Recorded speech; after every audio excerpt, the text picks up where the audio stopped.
in your mouth. I mean, he's a murderer, but he's not a pederast. Yeah. He's not a pederast. I mean, he could be. I mean, who isn't? Welcome to Movie the Podcast. That's right, Movie the Podcast. It is Merry Fightmas? No, it is St. Patrick's Day. Merry Fightmas. It's all Irish movies all the time. And we got to watch my pick. Yeah, we got to watch it, all right. We got to watch it. Leprechaun 4, in space. A movie. I'm going to go ahead and say the subtitle wasn't necessary. I could figure it out from the text. It wasn't necessary, and it wasn't even Leprechaun in space. It was just Leprechaun 4, in space. In space.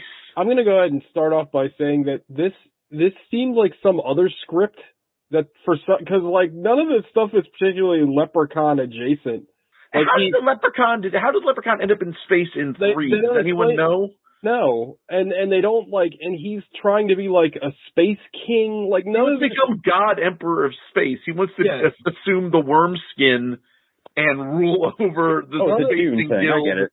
None of this is Leprechaun centric at all. It's really odd. He's trying to take over Chome. Is this before or after Jason X? After. Before. Are you sure? I think I'm pretty confident. Well, if it's after, then it makes sense. If it's before, then it doesn't. Okay, Leprechaun 4 took place in... Did you say Leprechaun? I did. 1996. It took Jason X, 2001.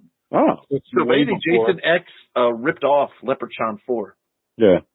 Yeah. Sean, also the name my mother called me until I was 13 years old. And if your body parts were falling off, she called you Leprechaun. Oh, shit. Oh, I get it. And if you're also a spotted cat. All right. Someone get a leopard and name him Sean and refer to him as Leprechaun. It's a Real Buddies episode, and for his sake, I hope Alec didn't actually watch this movie. Oh, you know he didn't. I know he didn't. And I feel good about that. It makes me feel better, quite frankly. Yeah. All right, so what did you all watch this week? We'll start off with Sean, because I know he's hot off the presses, even though his is technically tabled, but I'll jump in on his as well. Tabled. Let you guys go out of the way, because I'm going to have a lot more to say about this movie than Leprechaun. But yeah, I watched one movie that I didn't have to and immediately regretted doing so. This is going to be an impossibly short episode. We'll get back to that. That's fine. I'm very tired. All right, Gogs, you go.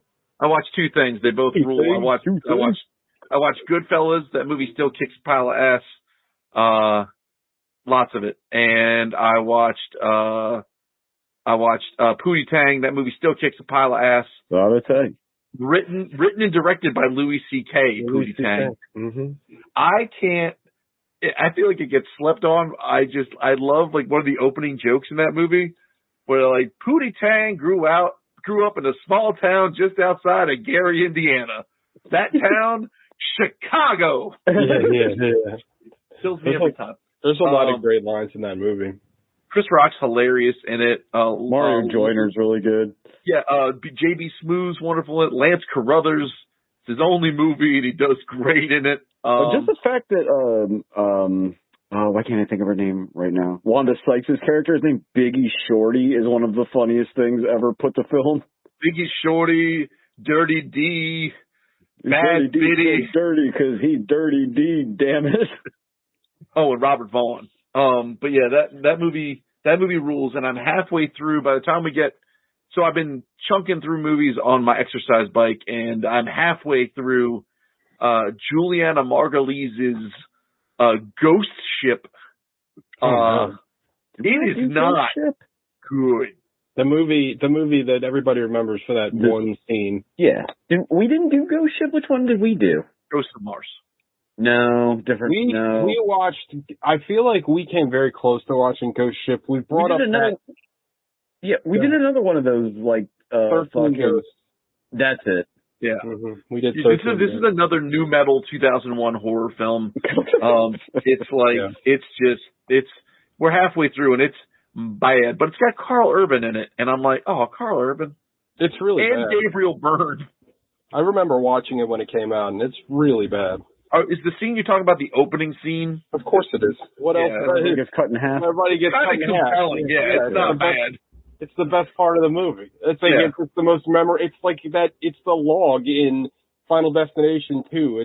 That's the one thing everybody fucking remembers. It's like the opening part of the collection. I'm still scared of logging trucks and galas to this day because of if I'm ever on an Italian cruise ship, I'm not going to be on the Lido deck enjoying the evening. You're not allowed near Lido's anymore anyway after your fucking vegan pizza disaster.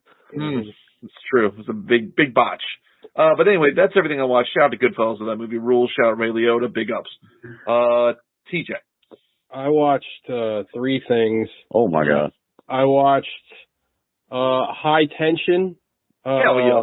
Me and show friend Chris Parks. Chris wanted to do a short form horror review podcast, so I agreed to do that. So we reviewed. It's not really. It's kind of. It's like very like bite sized, unlike this show. But it's a meal, baby. We watched High Tension, and I fucking love that movie. I think that movie is like it's sad to say that movie is 20 years old, so that movie is officially a classic film. That movie doesn't have to pass admissions anymore. But it's really fucking good. And I mean, like, I talked about it a little bit on that show, but we were just talking about the fucking new metal horror movies, and like, that came out at like 2003, so right in the midst of like all that crap, like all those terrible ass fucking horror movies, and that comes out and it's like, oh, okay, so people still know how to make a horror movie. Like, it's violent and it's grounded and it's fantastic. It's a fantastic movie. I love it. I love it to death. Honestly one of my all-time favorite horror movies. Like, I love that movie to pieces.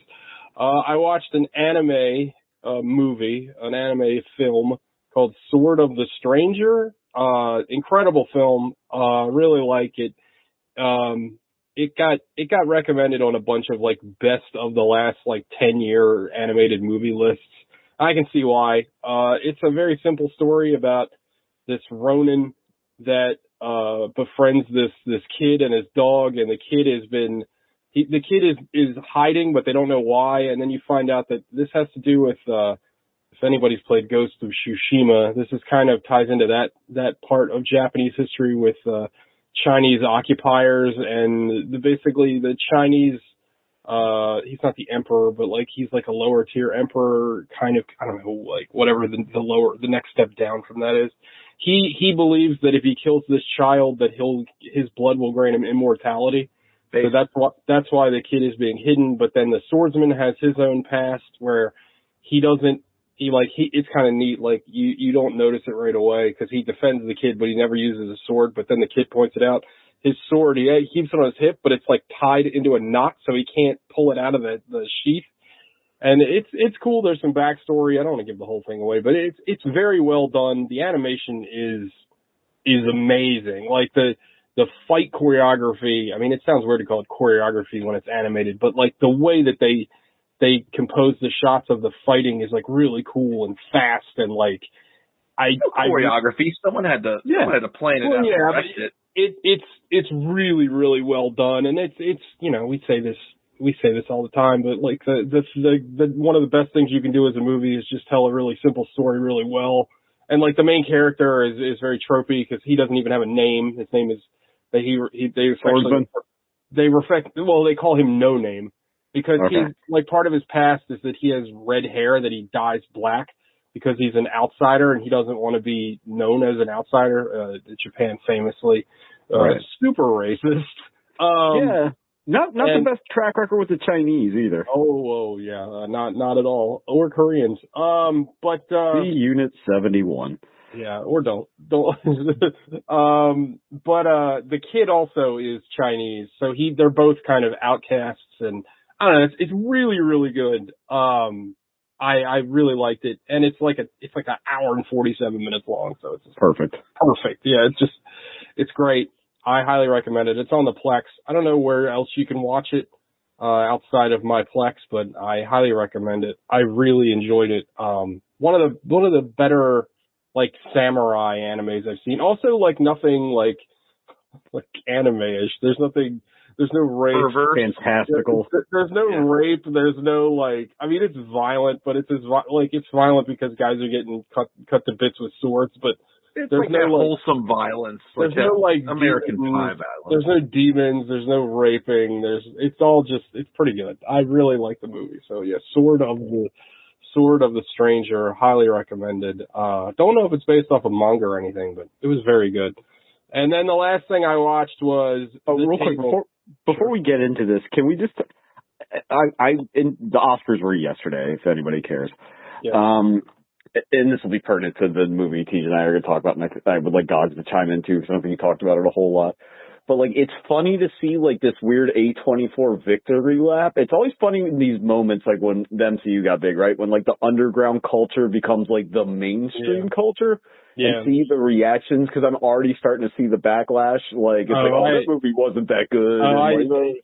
Everything. What's the backlash? You're not on the internet enough. It's the new like film school, like, if you like that's not real cinema. Like, I've been seeing that for the last like 6 months. Like, it's the new like, well, it's not that good a movie, and the Daniels aren't that good, and like, if you like fucking Brunwell, you can't like Everything Everywhere All at Once or some bullshit. It's stupid. I don't know what that means, but it sounds stupid. Brunwell did you know that the Daniels directed the music video for "Turn Down for What," the Lil Jon song? You know what? That tracks now. It makes actually a ton of sense. But that video lives rent free in my brain. It is something else. TJ, have you ever seen the video for "Turn Down for What"? No, but I have to look it up after. It is wild. But yeah, it's insufferable, but like, that's what film bros do. I mean, it's ridiculous. I'm not surprised, but it's always something, right? It's always like, well, you know, but I mean, real quick, Sheeran should have won. I did see. Everybody's like a big fan of R, or however you pronounce that. I hadn't heard of that movie until like 2 days ago. I haven't watched it. It's on the Plex. I don't know. It looked okay. Somebody was like, well, Michelle Yeoh's from like a rich family. It's like, oh damn, how quickly they turn on you. Oh yeah, that's the new thing I heard now too, right? Like, now they only gave it to them because they're all Asian. Like, what are we doing now? Now we're going back, like, Jamie Lee Curtis is Asian. No, hers. I don't think hers. I think that Stephanie Hsu Stephanie Hsu or the lady from Banshee should have probably won over her. That's a fucking lifetime achievement award. That's a lifetime achievement award. Exactly what it is. That's exactly what it is. Yeah. So I think, but I mean, A20, like just so we're all, when the time capsule gets open, this was the year that Everything Everywhere All at Once won Best Picture, Best Director, Best Actor, Best Actress, Best Supporting Actor, and Best Supporting Actress. Like, it basically swept.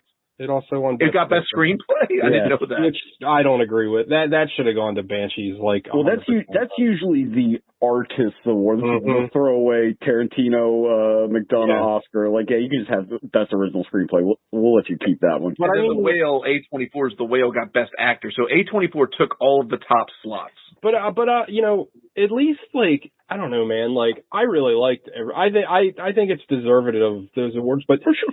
At least just be happy that like movies that like are good actually won something. Like, how many Green Books and The Artists and all those other movies. That's what I was about to say. Like, this is a movie that you're gonna remember.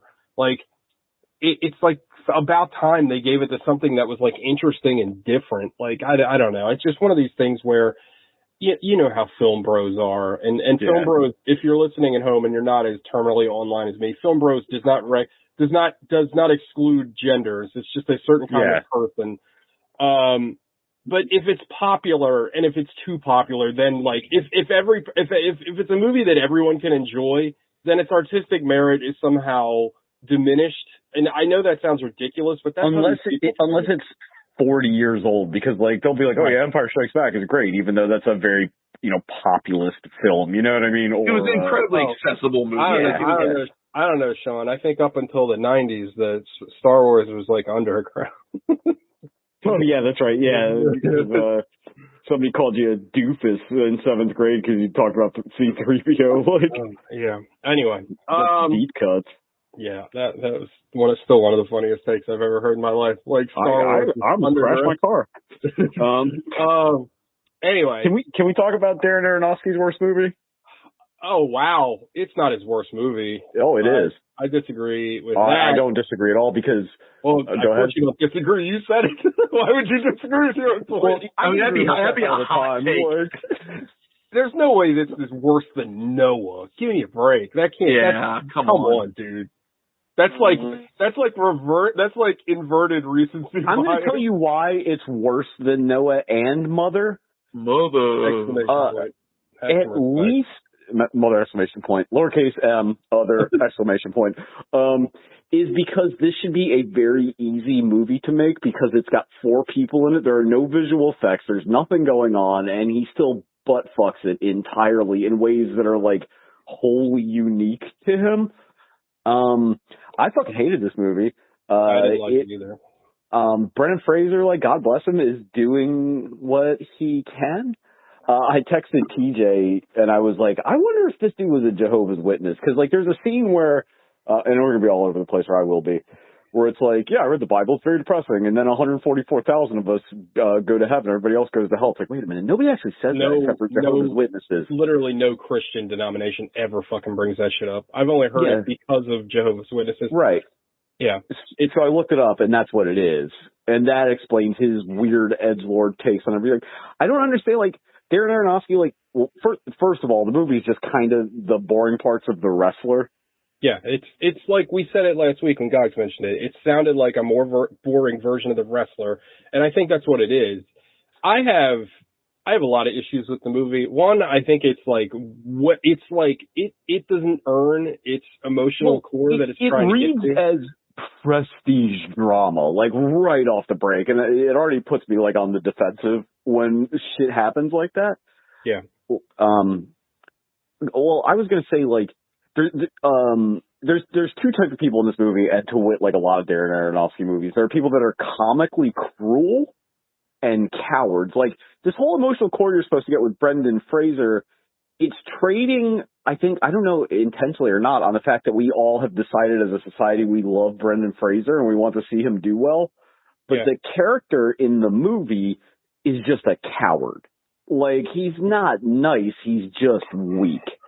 Yeah, and I don't think the movie understands that either. Cause like, he's kind of a shithead, right? Yeah. Like, he's done, like, and really, to me anyway, the way I read it, is that he is incredibly selfish, right? Yeah. Like, even to his end, because he chooses to, which I also find ridiculous, he is going to literally let himself die. And even in that respect, he's being selfish because he's going to let his friends and family watch him die. And the only thing that he's trying to redeem himself with is he's trying to give he's trying to make himself look better right before death. And also, the daughter is insufferable. Like, I can't tell if the daughter is supposed to be autistic because human beings, like neurotypical human beings, let me back this up before I get in trouble, do not behave this way. So either she is a legitimate sociopath or she has some other kind of mental deficiency which is not addressed. But her fucking, like, I don't even know what to call it. Like, her redemption at the end is so ridiculous. Like, I don't understand. Like, it's like she's shitty to him the whole movie. She, like, posts pictures of him about how awful he is. And then she kind of backdoor saves the religious kid. And then he's like, oh, she's a good person. Like, what the fuck? Like, what is that? She acts like a 12-year-old edgelord, but she's, like, almost 18. Well, like, it's another movie where she's too old. Like, they you know what the problem is that this is a grown man using a 16-year-old girl as a self-insert character. So get up and walk, you fat fuck. Religion's stupid. Religion's for idiots. You guys are dumb. And like, fine. I mean, you can make a movie like that. That's fine. Like, I don't have an issue with that at all. But it's like, it's so weird. He like weirdly misunderstands a lot of religion. Just like full stop. I mean, we've seen through all of his religious works. And Brendan Fraser is so selfish. Like, this line is actually written and nobody's like, Darren, this makes him look like a complete fucking lunatic, where he's talking about, first of all, can we talk about how his ex-boyfriend is named Alan Grant, which is a name that you cannot use for anything because it's already taken. Like, this is one of those names, like, I'm already thinking Jurassic Park. The movie I thought of, well, you know who else is Alan Grant, right?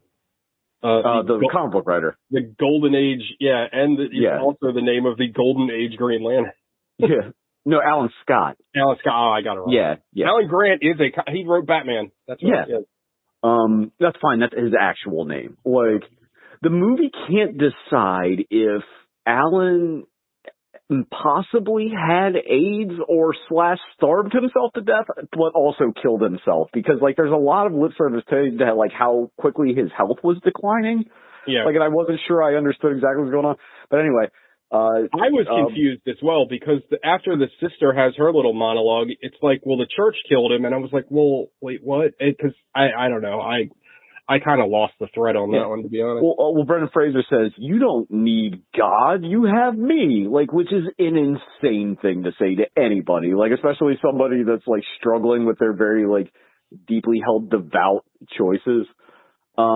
There's a side character missionary that's introduced for reasons that I cannot understand. Like, his sole function in the movie seems to be to, like, elucidate the boyfriend's religious past, like, because his whole side plot goes absolutely nowhere, and like, well, no, he's there, so the stupid daughter has a moment of like, again, like, a redemption arc. Am I to take through this entire movie that she is like masterminding all of this shit, so she knows that his incredibly insane religious cult parents are going to take him back? Like, I don't read that at all. No, I think that's happened. That's like they're trying to. They're like she did that maliciously. That's what I got. But it worked out. But it gave him. It was done. She did it maliciously, but everyone is willing to rationalize it into her being. Oh, I don't know if a good person. I don't know, right? But I don't think the movie agrees with you on that. No, but that's clearly that's clearly what the characters do. I don't know, Gogs. I would disagree. The way that Brendan Fraser takes it, it's like his eureka moment that she's still the good person. Because he's rationalizing it into being a good person. Right. He's trying to sell himself on this. But then you have the final scene, which, by the way, is the worst scene I've ever seen in a movie in my entire life. Like, if Alex hated the scene in First Reformed where they fuck and they kind of float into the cosmos, oh my God. Throw up watching this. But again, she has that moment where right before he dies and ascends into heaven, she's like, Daddy, no. Like, again, they are trying their damnedest to make her as awful as possible and then for some reason totally redeem her. I've never seen a movie in my life that wasn't like a slapstick, like, comedy farce from the 50s where people constantly open doors and then just stand in the doorway and decide not to leave.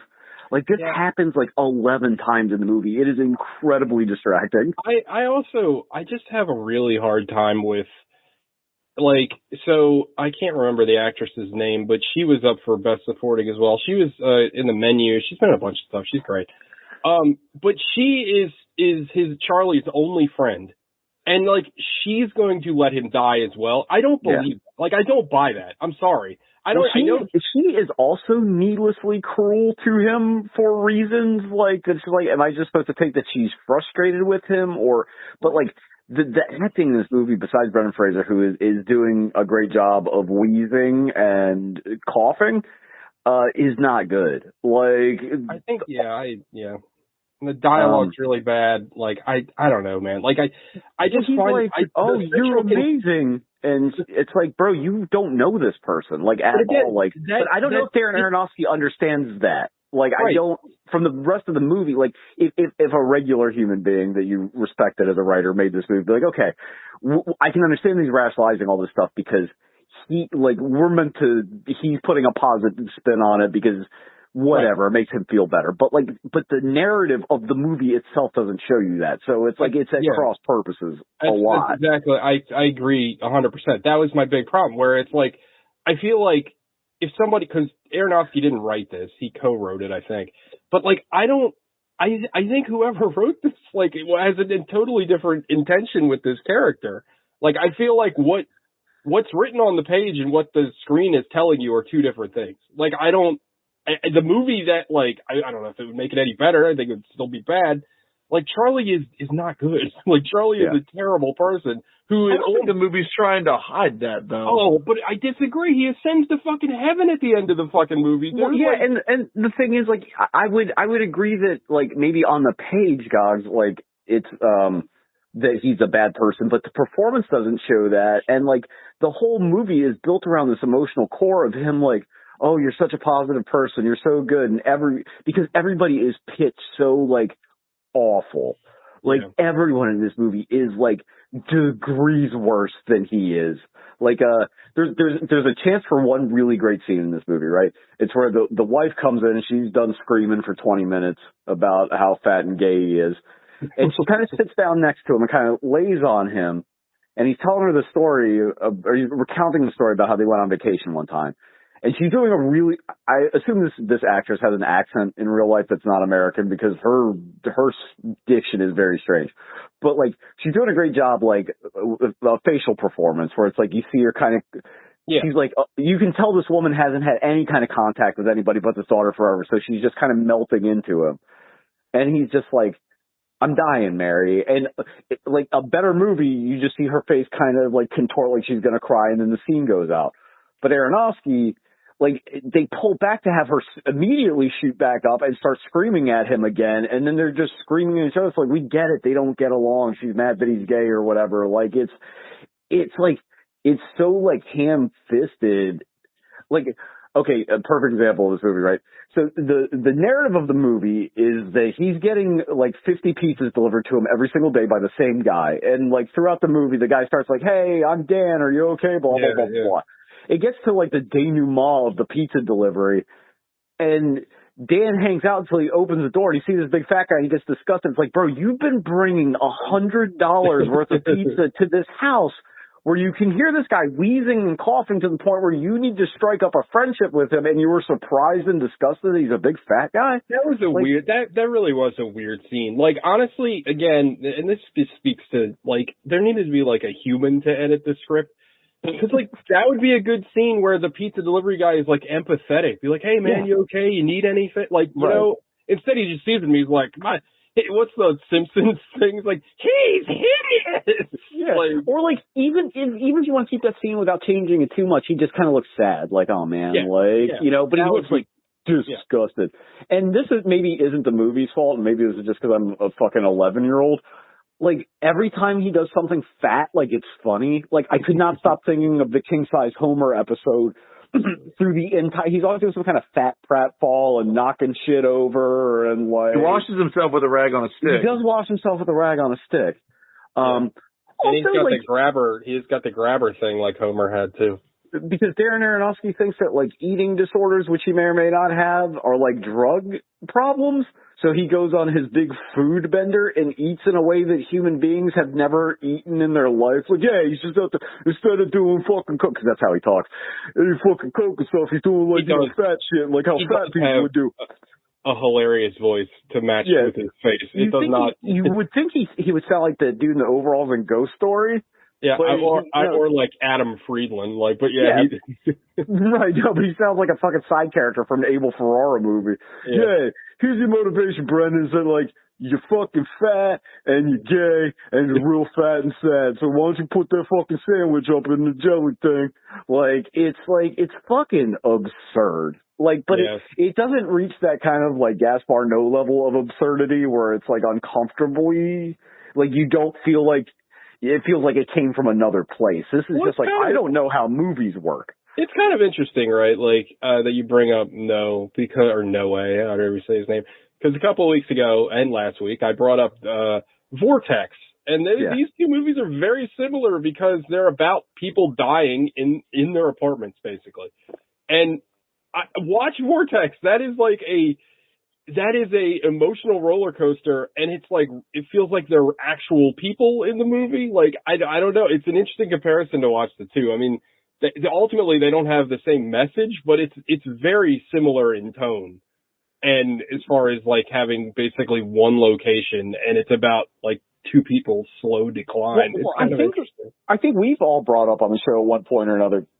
We talk about that Make a Simple Story and Mega Well. His other movie in this genre, The Wrestler, which is a very A to B movie. You see everything that's going to happen. You're not surprised by anything, but it's just a really well executed movie. Yeah. Like it works. Like you understand everybody's character arc and whatever. And it's just like the daughter is such a fucking psychopath. Like I don't want her to succeed in anything. Like I want her to be executed by the end of the movie. You know what I mean? Like she has no place. Yeah, well, it's weird. It's really weird because the mother comes in and she's like, oh, she's awful. And, like, you as the audience, like, have to agree because you're not given anything else.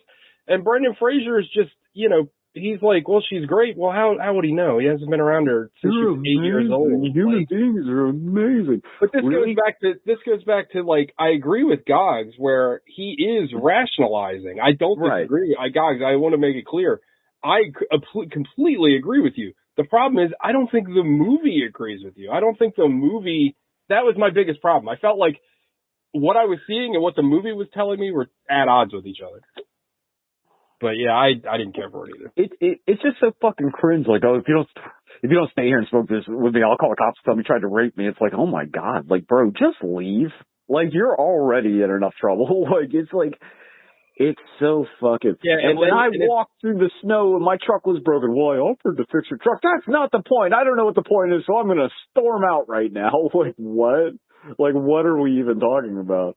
Like, yeah, okay. and like, the whole thing of just that, I can't get over that, right? Like, I don't know. If any of my close friends were at death's door and they were refusing help, I would still get them help. Like, I don't care what they say. Call a fucking paramedic. Like, compel them into it. Like, he's not in condition to fight anybody off. Give him the fucking sleeping pills, call 911, and get him to the hospital. I'm sorry. Yeah.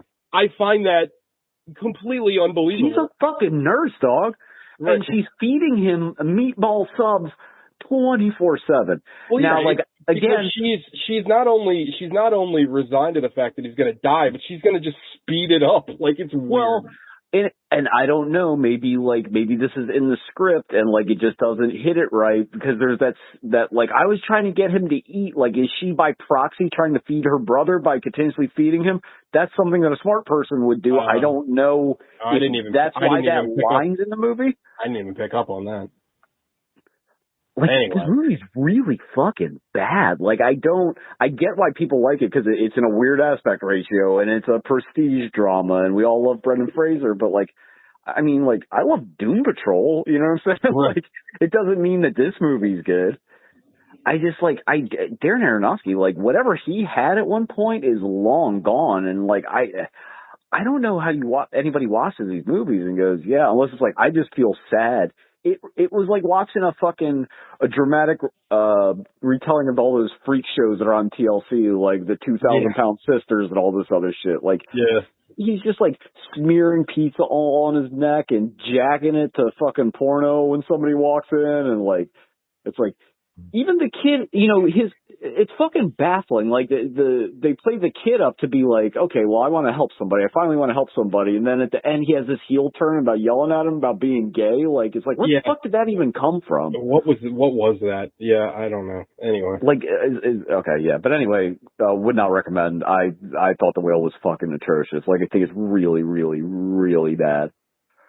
Yeah, I still have to say that, I don't know, I had a more visceral, angry reaction to Mother and Noah, but maybe upon a second viewing of The Whale, because I did see those previous two films twice, so maybe I would feel differently. But the thing that kills me about this is, like, this should be a layup, and it's like, he didn't even hit the backboard, you know what I mean? Like, it's like his shorts fell down and he tripped over him on the way. Like, at least with Mother, it's very stupid. Like, I think we're both on record as hating that movie. Oh my God, yeah, it's awful. But like, he's trying something. There's some kind of like symbolism. The only symbolism in this is the thing about fucking Moby Dick, where it's like, he was a big fat animal. It's like, we fucking get it, dog. Like, I got it. And then the reveal that the fucking essay he reads to himself so he doesn't die is his daughter's like, yeah.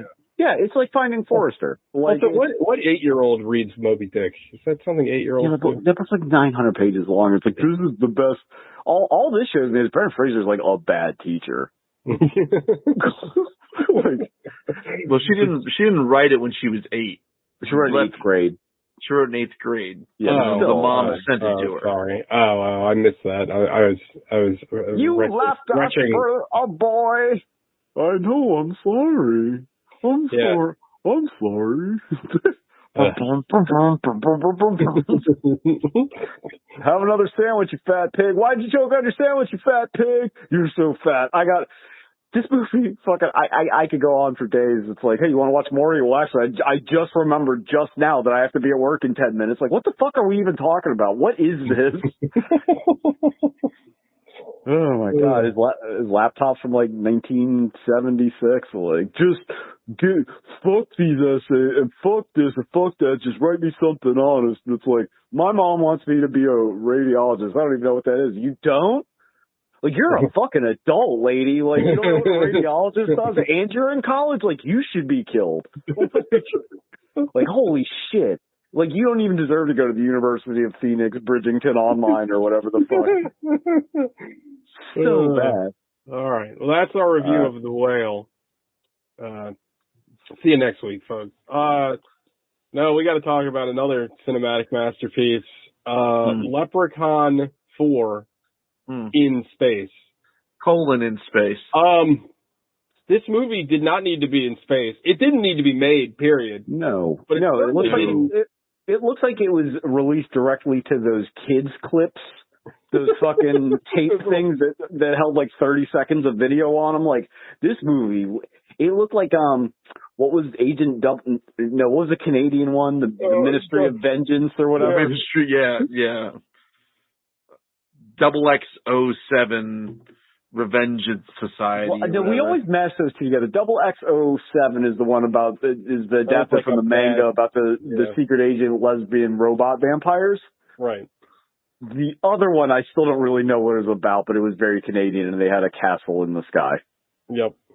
If anybody wants to watch this movie, it's going to be on the Sci-Fi Channel on Sunday, March 25th. It looks like it. It looks like it was on the Sci-Fi Channel in March 1993. That was a seminal Sci-Fi Channel movie. That prime time slot, 9 a.m. on a Sunday morning. Also, somehow this movie made $3 million. No, it cost $3 million. I don't think it made anything. It says budget 1.6. It's never mind. It has two budgets. Yeah, it has a $1.6 million budget and a $3 million budget, so I don't know. How did it cost any of that money to make this piece of shit? Warwick Davies don't come cheap. This is like the cheapest looking movie we've probably ever watched. Everybody in this movie should be fucking embarrassed. Also, like, I don't know if, so like this movie came out in 97, but like it looks like it came out in like 1986. Like it looks like a TV pilot, like a very cheap TV pilot. Absolutely. It was like, hey, do you guys remember, Dogs, or do you remember the RoboCop TV show? Yeah, the Prime Directives or whatever. It kind of looks like a cheaper version of that, where they're like, hey, we have the Bulgarian rights to Aliens and Leprechaun for some reason. Can you guys make a show about Aliens and Leprechaun? Like, we don't know how to make aliens. It's like, well, just give them machine guns and vests or something. Be like, okay, cool. There's your movie. We got Space Marines. We got. Oh yeah, This movie feels like Farce Wars, right? Like it's just they jam every like trope. But you even got like weird like Warlord of Mars things, because the fucking the princess that the Leprechaun's trying to fuck looks like fantasy. Like she doesn't look like an alien or anything, but she looks like a it's like a Frank Fozetta painting. Yeah, they're very nice. She does take her gear off, and it's subpar. Here's how deep the alien references go, but make no sense. They kill. One of the times they kill the Leprechaun, and the guy pisses on him, and the Leprechaun. The Leprechaun's soul ascends the stream of urine into his dick. Right. But while he's doing the pissing part, the guy goes, "Death from above," which I'm pretty sure is an alien reference, but it's already dead. He's just being urinated on. Is that the part where there's several hilarious Leprechaun explosions in this movie?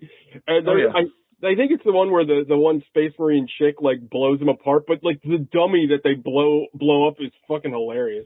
All right, guys, we got to try to get through the plot of this. I'm going to I have the read synopsis if that helps. I'm going to read the plot verbatim from Wikipedia, and then we can just talk about it. Here we go. Yeah. It's very short. Plot. Open bracket, edit, close bracket. In 2096, on a remote planet, the Leprechaun Quartz, he's either he like kidnapped her, yeah. But no, he's like unkidnapping her. She was been kidnapped by someone else, right? Doesn't matter.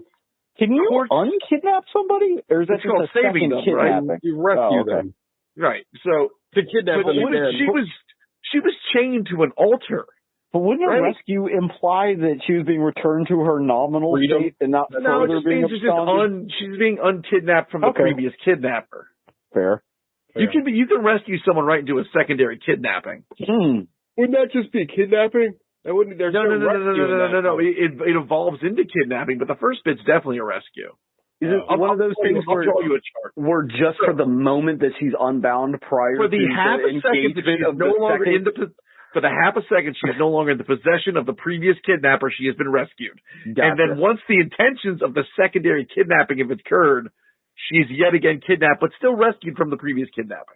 Gotcha, like how I rescued all those kids from that Little League practice that one time. Exactly. They were being held against their will, and you liberated them. Yeah. Anywho, so the Leprechaun courts an alien princess named Zarina in a nefarious plot to become the king of her home planet.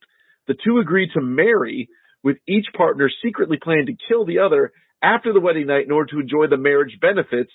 This shit, they made this shit seem way more coherent than it's illustrated in the film. I just need to point that out. Yeah, palace intrigue.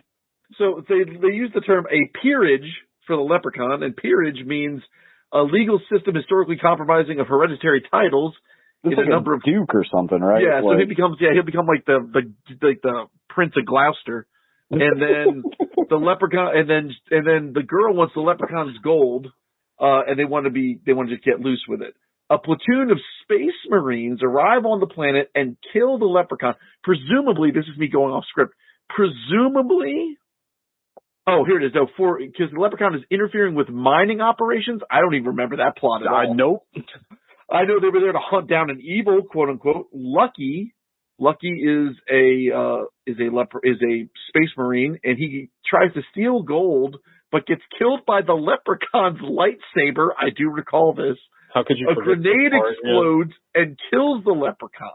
Gloating over the victory, one of the marines, Kowalski, urinates on the leprechaun's body. Unbeknownst to Kowalski, the leprechaun's spirit travels up his urine stream and into his penis, where his presence manifests as gonorrhea.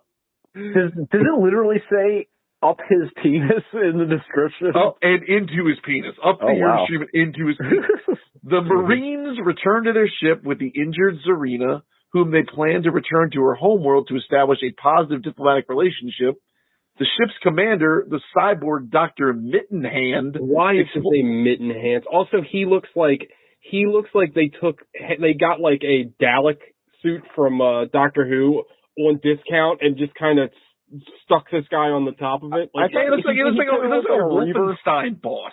Like a cross between fucking cosplay Reaver and the boss from Narc, Mr. Big, when he has his like robot form. Also, Smash TV's every boss in Smash TV. Oh hell yeah!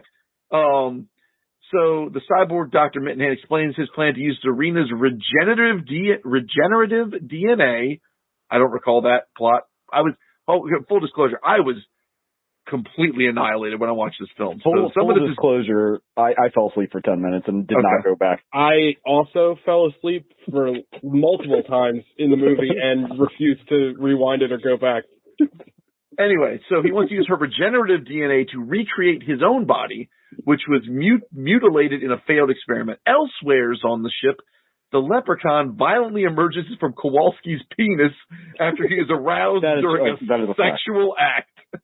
The Marines hunt the leprechaun, who outsmarts them and kills most of the crew in gruesome and absurd ways. I don't remember most of the gruesome or absurd. I remember one guy got his face like smashed into a pizza. One got smashed into a pizza. One girl literally just got knocked off of like a catwalk. That wasn't that like gruesome. Like, Yeah. And it was like she did the ultimate like fucking get the bastard. Like well, after she falls roughly 10,000 stories. Yeah. And then like she's dead, it's like kill that bastard. Yeah, it was so dumb. Was there yeah, anywho. The guy that gets turned into a pizza, that was like out of note. They like spent all their money on that weird effect. Like yeah, that was dumb. And now we're back to this. So blah, blah, blah, blah, blah. While we're doing this, I'm also have the kill count from Dead Meat streaming so I can relive all the kills and we can go through it. While pursuing Zarina, the leprechaun injects Mittenhand with a mixture of Zarina's DNA. This explains why this works. And the remains of a blended scorpion and tarantula, before initiating the ship's self-destruct mechanism. Why do they always have those? A surviving Marine, Styx, rushes to the guy who looks like handsome Squidward, rushes to the bridge to defuse. Oh no, Styx is the black guy from all those movies that I can't figure out what he's from, but I've definitely seen him like a million times. Does he play the drums or something? Is that why he's called Styx? I don't know. But he's like, maybe he's, maybe played lacrosse in high school. Mm. He rushes the bridge to defuse the self-destruct, but is stopped by a password prompt. Mittenhand, now a grotesque monster calling himself Mitten Spider, and that's canon, entangles Styx in a giant web. Meanwhile, the other survivors confront the leprechaun in the cargo bay, where they inadvertently cause him to transform into a giant. Oh yeah, because they were shrinking down the gold. They had the Honey I Shrunk the Kids machine on board. Yeah. Into a giant after shooting with Dr. Mittenhand's experimental growth ray. The ship's biological officer, Tina Reeves, the chick from Sunny, escapes to the bridge and rescues Styx by spraying Mittenhand with liquid nitrogen and shooting him. The only other survivor of the Marine, Books, that's the guy, the handsome Squidward, opens the airlock so the giant leprechaun is sucked into space and explodes. Books joins the other at the helm, and they deduce that the password is wizard, and it was in like Jokerman font on the computer, which Dr. Mittenhand previously compared himself to in The Wizard of Oz. After stopping the self-destruct sequence, Books and Reeves kiss while Styx jacks off on a window, and the leprechaun's giant hand gives them the finger. And that is Leprechaun 4. Yeah, what a waste of time. Like, what a fuck. Like, and I said this, I think we weren't recording at the time, but like none of this seemed Leprechaun adjacent. Like, I misremember, I've seen this before, but I misremembered. I thought that like Mittenhands had his gold or some dumb plot device. Like, no, it's like Sean said, it's like castle intrigue. It's like the fucking Leprechaun wants to be, the king of the universe. Like, that's and like it's like not, he doesn't do like Leprechaun kill, like how Wishmaster kills everyone with idioms. Yeah. Like he doesn't kill, he has based on what he does in this movie, almost infinite godlike power as is. So sometimes. Sometimes. So like, what are we doing? And why is he uses a legit gun at some point. Like he has full blown magic. He can travel up your piss stream. Like, what is he worried about? And why? And also, all the ships look like Wing Commander, like the first Wing Commander. Why does sometimes exploding him is effective and sometimes it's not? It's even when it is effective, it's not like the guy explodes and then all of his parts and pieces are like, but they're still sentient enough to throw a middle finger. Also, why did that guy that's like half of Destro get into drag in that one scene? This movie has it shrieks of we're going to lose the rights if we don't make it the movie. Yeah, and like I don't know. And it's so cheap. Although, I will say I laughed really fucking hard, and I hadn't laughed this hard in a long time.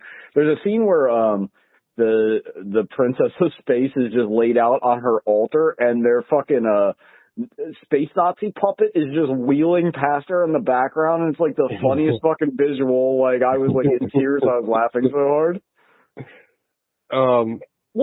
You can tell this movie's just grasping to be feature length because there's a 20-minute scene in the middle of it where they do a contract negotiation and just with the bonus, without the bonus. Like, God, why won't it end? Yeah, what the fuck was that? And then like, yeah, it's like 5%, 3%, and like, also they're shocked to find out that their boss Mitten Hands is evil when he's like he even has like that weird German accent kind of thing. It's like he's like impossibly arch. Like, what are we doing? Also, and I know why. What's the chain of command here? I know why it's like this because it's cheap. But why would you build like a cyborg with no arms? Because he's just like a torso, like with no arms. I know he has an arm. He has at least one arm. Does he have an arm? Yeah, he's got one. He's got like one human arm. They must have spent so much money on the fucking spider monster that amounts to nothing, and like everything in this movie is so clumsy. Like you can tell that Warwick Davis's hand prosthetics don't fit correctly because there's a scene where he's like reaching down to grab something, and you can tell he misses it, and they cut to him doing it again and don't even take the bad part out of it. Yeah, this is I'm just going through the kills. This is a scene where the princess is in their med bay and she's just wrapped in bubble wrap for reasons. Like Laura Palmer. Yeah. This movie's I really wanted this movie to be dumb and fun, and it's not. It's just dumb and it's not fun. I mean, they kind of cracked the code with Jason X. Like that movie's also bad, but like it's fun. But it is like they're like at least in that movie, they're like, oh, let's take all the Jason shit and put it in space. Like, that'll be fun. Like, he'll still do all his Jason crap, but now he's bouncing off of, like, all this other stupid shit. With this, like, I think TJ said it, it doesn't have anything really to do with the Leprechaun except for, like, you know, his gold gets confiscated or whatever, but... I don't know what do they gain from it other than the fact that they can hang out at the Mass Effect bar, the Citadel bar or whatever for 20 minutes to have a dance. Oh yeah, that's right. They have an on. Presumably this is a military ship that has a full blown disco in it. Yeah, this is and this is one of the things where it's like it's really bad, but it's not like funny bad. Like it's just like mediocre. It's just so. It's so flat, and it's not like it's pretty ridiculous, but it's not ridiculous enough. I don't know how to describe it. Like it's like not competent, but like really cheap. And like it's not like horny or violent. Like, right. It's like, hey, what are you doing down there? What are you trying to uproot a carrot? Whoa, take care of Mr. Snake. Oh no, take care of. And he names his dick like 3 different things in mid-stroke. It's like, okay, we get it. We're talking about a penis. Like I understand. And and the thing is, like, it's kind of like, well, you get one nude scene in this movie, but there should be like 5, I think. Yeah. Everyone should be nude the entire time. Yeah. The Leprechaun does explode out of a man's penis, so that's probably the most memorable part of this whole thing. Yeah, but this movie is fucking horrible. Is there anything else you want to talk about? I got nothing to say, man. Like, yeah, there's nothing to hang your hat on here. It's just. Yeah. No, it's dumb. Like, I hate it, and I'm sad that I made us watch it, and it's not good, and it's barely a movie, and nothing's like, it's just, ugh. 5 knuckle shuffle time. Yeah. Gogs. 2. For 2 tits? For 2 tits. I gotta keep it 100 with you. But it's just like, if it didn't have that, it'd be a 0. So, there's that. It's just so bad, and it's so dumb. It's poorly made. It's poorly executed. It fails in all 3 phases. It's just, like, it's the worst. But it's an hour and 29 minutes, so I guess there's that. It felt like 2 hours. Like, it felt forever long. Well, a lot longer. Well, it's a bottle movie, but, like, the bottle itself is also not interesting. I guess. Oh, and I guess at the one part, like the queen, the princess, does she get, like, did his life insurance cover the fact that she now gets to inherit all of his gold and Leprechaun magic? Like, did she win technically? Because she was kind of a scumbag. Anyway, I have no idea. This movie asks a lot more questions than it answers. Sean. 5. Nice. I immediately forgot it. Like, it is the perfect, like, I don't care. Like, I'm not mad. Like, it was too short to get mad at.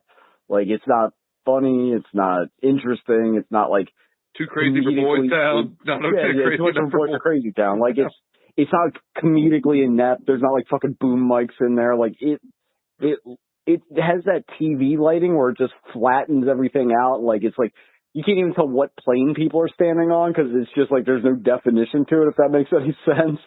Yeah. Like it's just really fucked. It looks like a really bad like PsyOps, the Mindgate conspiracy, but like the value version of whatever that is. You know what I'm saying? Like it sucks. TJ. It's a 2 also for the 2 tits, but that's it. This movie looks like shit. This movie looks like the cutscenes in Command and Conquer. Nice. It's like that level of cheap. And like the other thing is like the way you can hide a cheap production design with like good lighting and none of that. Like Sean just said, everything's just like crushed and flat. Like there's no art to this at all. I think this movie costs about as much as Universal Soldier Regeneration costs. So put that, it blows your mind. I mean, they had to go to space. But like, fair. It's not funny. It's not zany enough. It doesn't like, again, and it's not incompetent enough to be funny. It almost feels like a kid's movie sometimes. Yeah, it's just really bad and flat and bland. Like, I wish that it did weird shit. Like, I wish the weird, like, frying pan guy face and, like, the dick explosions, like, more of that. Just add some blood to it. Like, make it like a Dead Alive splatter movie. Unless the fucking, like, the plot of the Leprechaun wanting to be king of the universe, like, I don't know, man. It's just fucking terrible. Awful movie. What do we got next week? Anybody got a pick? I have a pick. Okay, good, because if you press me, I'm just going to say Boondock Saints, and I don't want to do that. I'm not going to do that. We're watching The Guard. Okay. With Don Cheadle? I believe, Anthony said it's Irish, but I think what's his name, Domhnall Gleeson, is Scottish, so I think he might have fucked this up. Hold on, let me look at this. Oh, can we do both? What? Can I get a ruling on whether or not Scotland's Ireland? Because if it is, I'm going to pick a different movie. Let's see. Domhnall Gleeson is Irish. He's an Irish actor. All right, good. Wait, Domhnall Gleeson. Yeah. Which would mean his father, Brendan Gleeson, is also Irish, probably. Okay. The unorthodox Irish policeman. Okay, that's the synopsis. We're watching The Guard. It's already on the Plex. So. Okay, so for our purposes and I guess for political purposes, Scotland is not Ireland. Not this week. Okay. Possibly next week, depending on what we want to watch. Hell yeah, Brexit. No. I'm bleeping that. All right, everybody. That's the show. See you later. Eat your own ass. Bye-bye. Bye.